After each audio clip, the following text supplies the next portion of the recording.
Donem a conèixer vocabulari específic de diferents àmbits de la vida ciutadana i en fomentem el seu ús.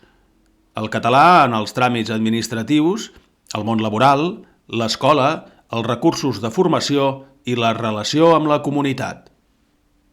La llengua catalana és la teva llengua. Episodi 1. Tràmits bàsics.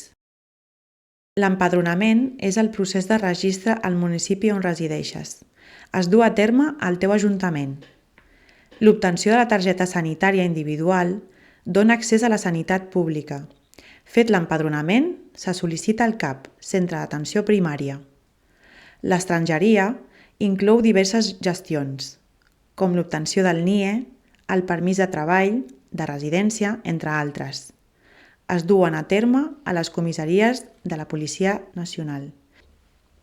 Multitud de paraules formen el lèxic d'aquests tràmits bàsics. En destaquem algunes.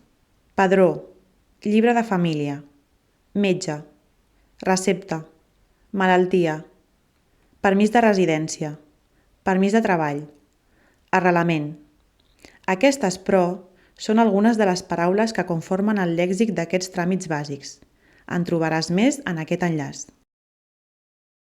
Cat Empresa Eclipse és un projecte de la SECOT amb el suport del Departament de Política Lingüística de la Generalitat de Catalunya.